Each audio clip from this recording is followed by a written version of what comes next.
Windows Explorer-ის საშუალებით თქვენ შეგიძლიათ არეგულარულად ფაილების გამოჩენა და განლაგება. მე აქ მაქვს საქაღალდე Clouds-ში, რომელსაც გამოვიყენებ, თქვენ რა თქმა უნდა შეგიძლიათ გამოიყენოთ სხვა ნებისმიერი თქვენი საქაღალდე. ასე ორჯერ დაჭერის შემთხვევაში გაიხსნება ეს საქაღალდე, სადაც გვაქვს ფაილების ჩამონათვალი მარცხენა მხარეს, ხოლო მის გვერდზე არის დეტალები, რომლებიც ახლავს შესაბამის ფაილს. ამ მენიუში ჩამოსვლის შემთხვევაში უნდა ხედავთ, რომ სახელური, ეს პატარა სახელური არის დეტალების გვერდზე. შეიძლება მისი გადაწევა, თვალყანწ უყოლაზე ზედაზე არის ყველაზე დიდი იკონები, ძალიან დიდი იკონები, შემდეგ დიდი იკონები, საშუალო ზომის და პატარა იკონები. არის საერთო ჩამონათვალში ლისტი, ანუ სია, რომლის არჩევის შემთხვევაში გვექნება ჩამონათვალი ფაილების და თუ გვინდა რომ დიდი რაოდენობის ფაილები გამოჩნდეს და ეს წარიელი ადგილი არ დაგვრჩეს საკით შეუსებელი, მაშინ შეგვიძლია გამოვიყენოთ ეს სია. Ну, რა თქმა უნდა, არის დეტალები და სხვა არჩევანიც. Ну, მე ვირჩევნია იყოს დეტალებზე, იმიტომ რომ გვერდზე შემიძლია დავინახოთ თარიღი, ფაილის ტიპი, ზომა თუ სხვა მონაცემები.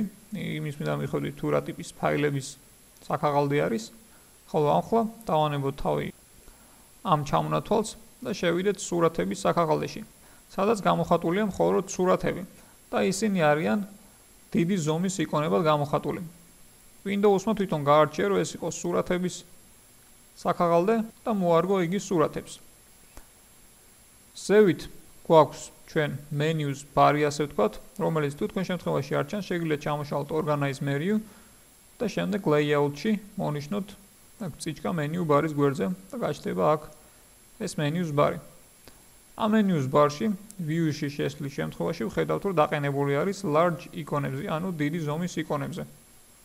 ხოლო თუ შევალთ customize-ის folder-ში, ანუ ამ folder-ის პარამეტრების შესვლაში ვნახავთ, რომ აქ არჩეული არის, ანუ ოპტიმიზირებული არის სურათებისთვის. შეგვიძლია შევცვალოთ ეს, დავაყენოთ დოკუმენტებზე, შემდეგ დავაჭროთ apply-ს და ვნახავთ, რომ შეიცვლებიან ამ დოკუმენტების გამოჩენის სახე. მოდი, დავაბრუნოთ ჩვენი მოქმედება, იმიტომ რომ ჯობია ისინი იყვნენ სურათებზე, რადგან სურათები არიან. დავაჭროთ apply-ს, შემდეგ OK-ს, და ვნახავთ, რომ დაუბრუნდება იგი ის ჩვეულ სახეს, რომელიც არის უფრო მოსახერხებელი მათ გამოსაჩენად.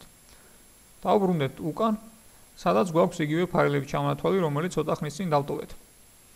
ამ ფაილების თანმიმდევრობის შეცვლა ადვილად შეიძლება, მაგალითად სახელების მიხედვით. თუ დავაჭერთ ამ names, ნახავთ, რომ ეს ფაილები დალაგდებიან სახელების მიხედვით, ხოლო თუ დავაჭერთ names, ისევ ნახავთ, რომ ეს სახელების თანმიმდევრობა სახელების თანმიმდევრობით დალაგდებიან ეს ფაილები, თუმცა სხვა თანმიმდევრობით. ასევე შეგვიძლია დავარაგოთ თარიღის მიხედვით, ტიპის მიხედვით, ზომის მიხედვით, ანუ თუ გვაქვს სხვა მაჩვენებლები, ასევე იმ მაჩვენებლებით საშუალებით. შეგვიძლია გამოვიყენოთ კიდევ ერთი მეთოდი. აქ არის პატარა სამკუთხედი, რომელსაც თუ დავაჭერთ, გაჩნდება არჩევანი. ანუ შეიძლება დავალაგოთ ფაილები I-დან P-მდე ან Q-დან Z-მდე ინიციალებით. თუ თქვენ გაგვს უფრო მეტი ფაილები ან სხვა ასოებით იწყება თქვენი ფაილები, მაშინ ექნება სხვა ჩამონათვალი. ამის გამოყენება შეიძლება იმ შემთხვევაში, თუ გაქვთ დიდი რაოდენობის ფაილები და გინდათ რაიმე ფაილის პოვნა. ასევე შეგიძლიათ მიურთითოთ თარიღები, ეს არის 14. მარტი როგორც ჩანს ჩემთან, თქვენთან იქნება სხვა თარიღი, რადგან ამას რა თქმა უნდა სხვა თარიღზე გააკეთებთ. და მოდით გავაკეთოთ თუ როგორ შეგვიძლია თარიღის მიხედვით ფაილების გამოჩენა. დავაჭიროთ 15-ს და მაგალითად 8-ს Shift-ზე დავაჭერ, შემდეგ 8-ს და ყველაფერი მოინიშნება 15-დან 8-მდე. და ვნახავთ, რომ ასეთი არის 4 ფაილი, ანუ 4 ფაილი, უბრალოდ 3 ფაილი და 1 folder-ი იყო შექმნილი ამ თარიღებში. ანუ თუ ამას გავუჩვევ, ვნახავთ, რომ კიდე დაემატება ერთი სურათი, რომელიც არის უფრო ძველი შექმნილი, როგორც ჩანს. ასევე შეგვიძლია ზომების მიხედვით ამოვირჩიოთ წარიელი, ანუ 0 კილობაიტის ზომის ფაილი, 0-დან 10-მდე პატარა ზომის ფაილი, საშუალო 100 კილობაიტი ან 1 მეგაბაიტამდე, ან სხვა ზომების, რომლებიც შეიძლება იყოს თქვენ შემთხვევაში ჩამონათვალში.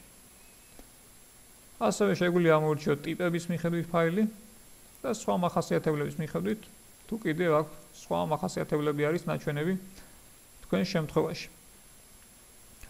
თუ მინდა მე რომ სხვა მახასიათებლებიც იყოს ნაჩვენები ამ შემთხვევაში, აქ ზედა ზოლზე უბრალოდ ვაჭერ მარჯვენა ღილაკს და აქედან შეიძლება დამატება, ისეთის როგორიც არის მაგალითად რეიტინგი. თუ გინდათ რომ თქვენ ფაილებს გავუკეთოთ რეიტინგი ვარსკვლავების საშუალებით, შეგიძლიათ დაამატოთ ზუსტად ეს რეიტინგი ჩამონათვალში. ან დააჭიროთ მარჯვენა ღილაკს, შემდეგ morse და კიდევ უფრო მეტი არჩევანი იქნება თქვენთვის ხელმისაწვდომი. ამ შემთხვევაში არაფერს არ დავამატებ, თუმცა თქვენ რაიმე თუ გექნებათ სურვილის ამიხედვით, რა თქმა უნდა, საჭიროების ამიხედვით შეგიძლიათ დაამატოთ. იგივე menus პოვნა შეიძლება view-ში და choose detail-ების შემთხვევაში, ამ დაჭერის შემთხვევაში იგივე ჩამონათვალი იქნება ხელმისაწვდომი. ასე ამ პარამეტრების დარეგულირების შემთხვევაში თქვენ შეგიძლიათ კიდევ უფრო მოსახერხებელი და თქვენ საქმიანობაზე მორგებული გახადოთ Windows Explorer-ი.